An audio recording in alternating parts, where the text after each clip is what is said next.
Hello बच्चों, let's read this question.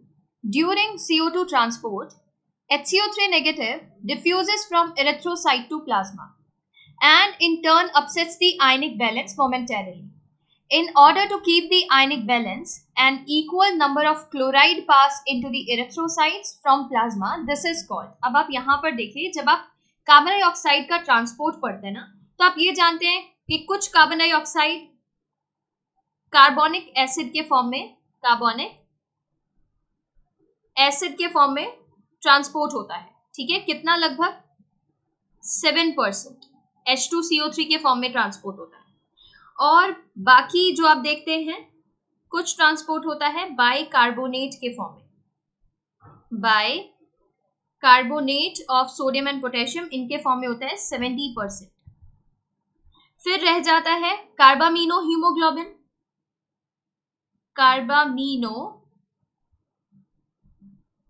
Haemoglobin, इसके form में, इस फॉर्म में CO2 ट्रांसपोर्ट होता है लगभग 23%.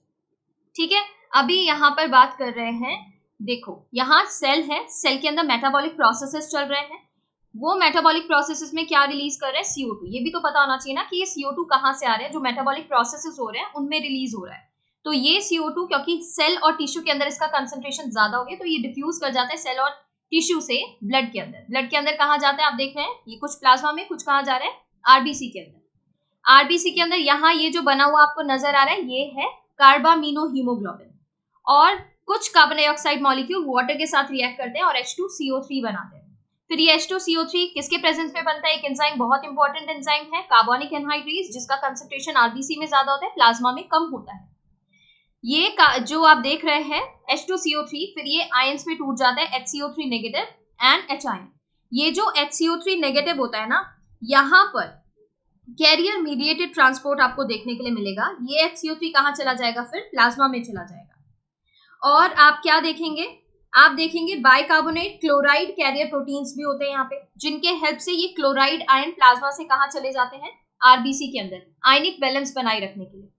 ठीक है, क्योंकि नेगेटिव आयन बाहर निकल रहा है, तो बाहर से नेगेटिव आयन अंदर चला जाता है आरबीसी के, और आयनिक बैलेंस बनाए रखता है. ये जो क्लोराइड आयन को आप अंदर जाता देख रहे हैं, इसे कहते हैं क्लोराइड शिफ्ट. क्या कह देते हैं? क्लोराइड शिफ्ट, या फिर क्या कह सकते हैं? Hamburger phenomena. हैम्बर्गर फिनोमेना भी कहते हैं इसको. क्लियर है ये चीज? अब देखिए यहाँ पर यही पूछ रहे हैं ना, ये जो क्लोराइड पास हो रहा है प्लाज्मा से एरिथ्रोसाइट में, आरबीसी में, इसे हम क्या कहते हैं? इसे कहते हैं हैम्बर्गर फिनोमेना. ऑप्शन 1 यहाँ पर करेक्ट है.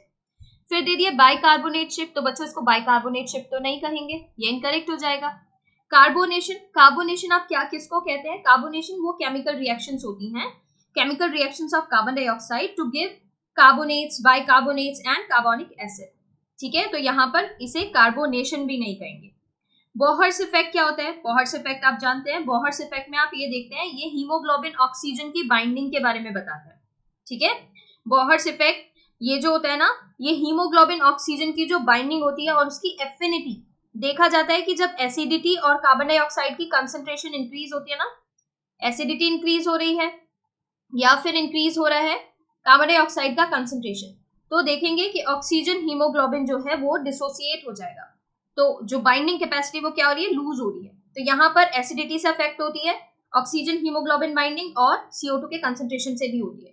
ये जो बात की थी, ये बोहर्स इफेक्ट है. इन्होंने बोहर्स इफेक्ट कहा जाता है इसको. ये जो एसिडिटी और CO2 का इफेक्ट आप देखते हैं हीमोग्लोबिन ऑक्सीजन हीमोग्लोबिन डिसोसिएशन पर, तो यहाँ पर ये भी इनकरेक्ट है. यहाँ तो कार्बन डाइऑक्साइड के ट्रांसपोर्ट की बात हो रही है, और बोहर्स इफेक्ट बात करता है किसकी? हीमोग्लोबिन ऑक्सीजन बाइंडिंग की. तो यहाँ पर ये इनकरेक्ट है. करेक्ट ऑप्शन जो बन रहा है वो है option 1, hamburger phenomena. Thank you.